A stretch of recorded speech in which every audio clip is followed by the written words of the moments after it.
కి సంబంధించి ఎట్లా ఉంటుంది ఏంది అన్నది పక్కన పెడితే బీఆర్ఎస్కి అయితే ఒక పంటి కింద రాయిలా మాత్రం తగులుతున్నారు. అది మాత్రం ఎందుకంటే ఏముంది, బీఆర్ఎస్ ఇప్పుడు కేసీఆర్ను కవితని విమర్శించినప్పుడు ఏమంటారు, రేవంత్ రెడ్డి అదే కోట్ చేస్తాడు కదా, మరమనిషి అని చెప్పి కోట్ చేయవచ్చు కదా. సో బీఆర్ఎస్కి అయితే ఒక పంటి కింద రాయిలా తగులుతుంది. అంటే వాళ్ళైతే ఏమవుతుంది అవుతుందో కాదో అని అనుకున్నారు, కానీ ఆమెకు నాకేంటంటే జయలలిత మమతా బెనర్జీల మొండి పట్టుదల అయితే కనిపిస్తుంది. ఆ జయలలిత మమతా బెనర్జీ లాగా ఎదుగుతారా లేదా అన్నది తెలియదు, కానీ ట్రోల్ చేయడం మాత్రం షర్మిలతో కంపేర్ చేసి ఫుల్ అంటే ఇదే కాస్ట్యూమ్ షర్మిల కూడా వేసుకుంది. ఈ రెండు పిక్చర్స్ సోషల్ మీడియాలో బాగా. అంతేకాదు బీఆర్ఎస్ ఏంటంటే Bisleri water, Colgate toothpaste కూడా వేసి రియల్ టీఆర్ఎస్ ఫేక్ అని చెప్పి కూడా చేస్తున్నారు. సో చూడాలంటే మనం ఏంటంటే ఒక రాజకీయ పార్టీ పెట్టినప్పుడు పెట్టినప్పుడు ఆ ప్రయత్నం ఆమె ప్రజలు ఆశీర్వదిస్తే నాయకురాలు అవుతారు, ఆశీర్వదించకుంటే అవుతారు. ఒకటి మాత్రం నేను అబ్జర్వ్ చేశాను, సోషల్ మీడియా వరకు మాత్రం ఉండట్లే. ఇవాళ మోస్ట్లీ రాజకీయ పార్టీలు సోషల్ మీడియా పేపర్ టైగర్స్ వరకు అవుతున్నారు తప్ప గ్రౌండ్లో ఎవరు లేరు.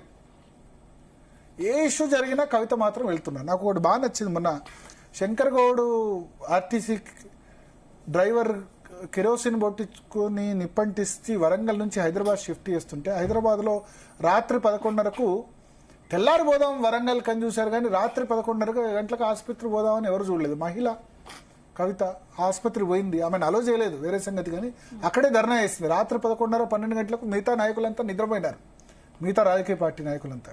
కవిత తెల్లారి పార్టీ లాంచింగ్ పెట్టుకొని ఆమె వెళ్ళి అక్కడ ప్రయత్నం చేశారు.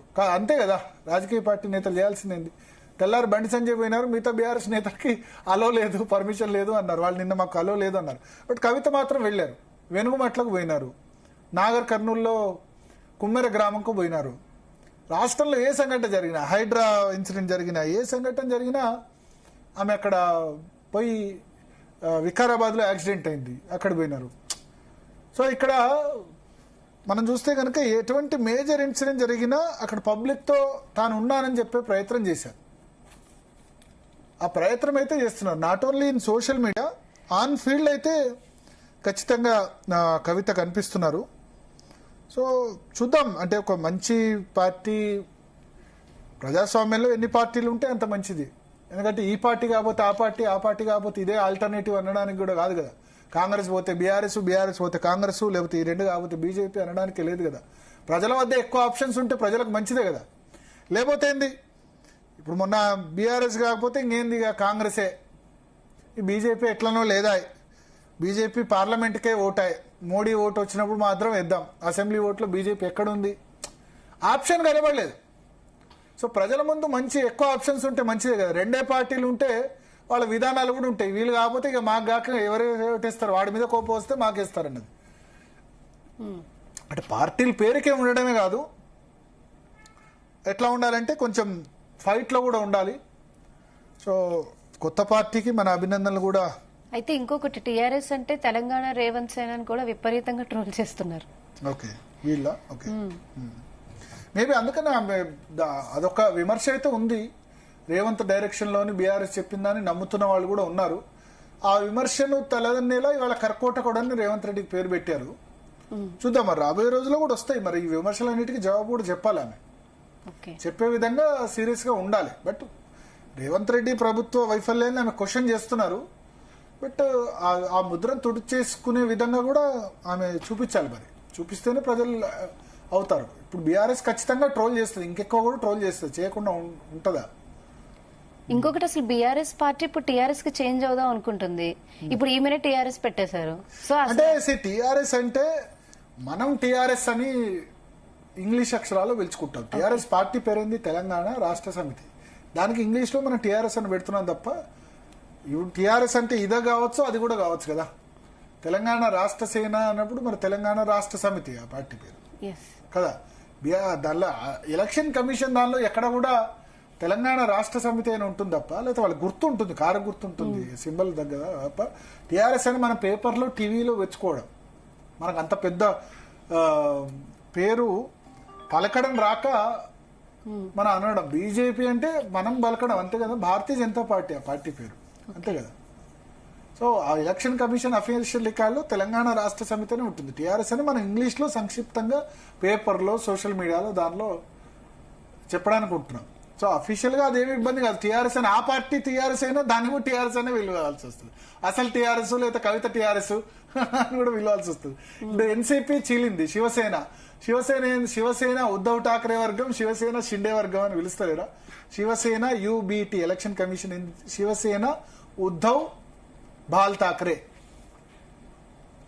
ఇది శివసేన షిండే వర్గం.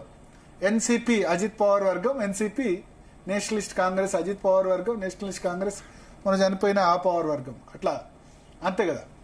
సో ఇప్పుడు ఐడెంటికల్ నేమ్స్ మరి ఎలక్షన్ కమిషన్ తెలంగాణ రాష్ట్ర సేన అన్న పేరును ఆమోదించిందా లేదా అన్నది అయితే మనకు తెలియదు. చూద్దాం ఏం జరుగుతుంది. బట్ ఆల్ ది బెస్ట్ చెప్దాం మనం కవిత కొత్త రాజకీయ పార్టీకి. ఈసీ అయితే టీఆర్ఎస్ పేరుని తిరస్కరిస్తుంది అని కార్తీక్ రెడ్డి కూడా అంటున్నారు, ట్వీట్ చేశారు. అంటే ఐడెంటికల్ నేమ్స్ ను ఒప్పుకోకపోవచ్చని. బట్ మరి ఆమె లీగల్ ఎక్స్పర్ట్స్ లేకపోతే ఆల్రెడీ ఈసీ దగ్గర మరి రిజిస్టర్ చేశారు, అవన్నీ వివరాలు తెలియాల్సింది, కొద్ది రోజుల్లో తెలుస్తుంది. బయట అయితే పెట్టలేదు. పార్టీ పేరు జాగృతనే ఉంటుంది అనుకున్నారు, ఇంకేదో అనుకున్నారు. అక్కడ స్టేజ్ మీద కూడా పార్టీ పేరు పెట్టలేదు. సో డైరెక్ట్ గా ఫస్ట్ ఆమె రావడంతోనే పార్టీ పేరు ఫస్ట్ అనౌన్స్ చేసి మిగతా స్పీచ్ స్టార్ట్ చేశారు. సర్ప్రైజ్ అయిపోయినారు అందరూ, తెలంగాణ రాష్ట్ర సేన అని చెప్పి. సో ఒకటైతే స్పీచ్ అయితే అద్భుతంగా ఉంది, ఎక్స్పెక్టేషన్స్ మించిపోయింది స్పీచ్ అయితే. పార్టీ లాంచింగ్ కూడా ఎక్స్పెక్టేషన్ ఏమవుతుందిలే అని. మొన్న ఇప్పుడు కేసీఆర్ మొన్న చాలా రోజుల తర్వాత మాట్లాడినప్పుడు స్పీచ్ బాగా వైరల్ అయింది, చాలా మంది చూశారు. ఇవాళ కూడా బాగా మంది చూశారు కవిత స్పీచ్ ని. కేసీఆర్ స్థాయిలో కాకుండా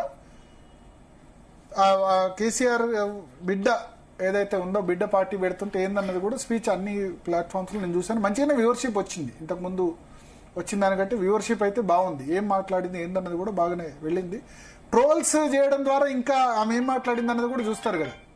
ట్రోల్ చేసినప్పుడు ఏం మాట్లాడింది అన్నది కూడా చూస్తారు కదా. ఓకే, సో అది కూడా జరిగింది.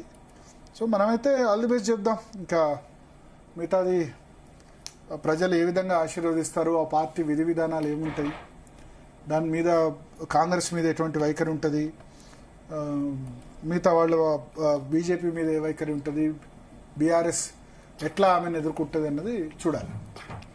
సో షర్మిల అంత ఈజీగా అయితే ఉండదు, కొంచెం స్ట్రాంగ్ గానే ముందుకు వెళ్తున్నట్టు మీకు అనిపించింది? ఎస్ షర్మిల లాంటిగా ఈజీగా అయితే ఎవరు. షర్మిల కూడా ప్రయత్నం చేశారు, పాదయాత్ర చేశారు, కానీ ఆమె తెలంగాణలో పార్టీ పెడితే యాక్సెప్టెన్స్ ఆన్సర్ రాదు.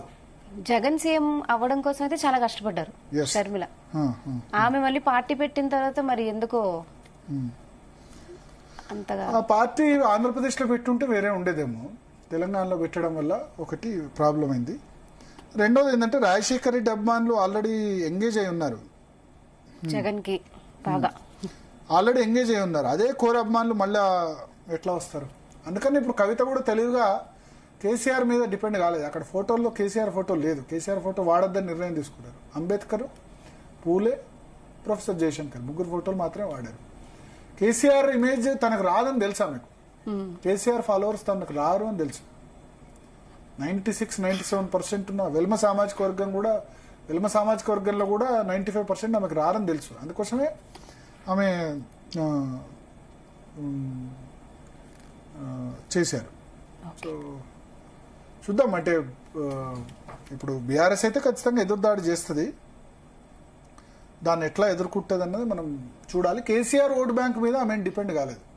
కేసీఆర్తో కొద్దిమంది ఎవరైతే కోపంగా ఉన్న ఉద్యమకారులు కానీ వాళ్ళు తమ వైపు వస్తారు, యూత్ తమ వైపు వస్తారు, జంజీ వస్తారు అన్న ఉద్దేశంతోనే ఆమె ఉంది. లేడీస్, మహిళలు, మెయిన్గా మహిళల్లో కొంతైనా సింపతి వస్తుంది తన మీద అన్న ఆశతోనే ఆమె కనిపిస్తుంది.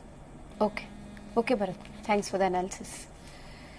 సో ఇది వాళ్ళ DNA. Stay tune to Zee Telugu news.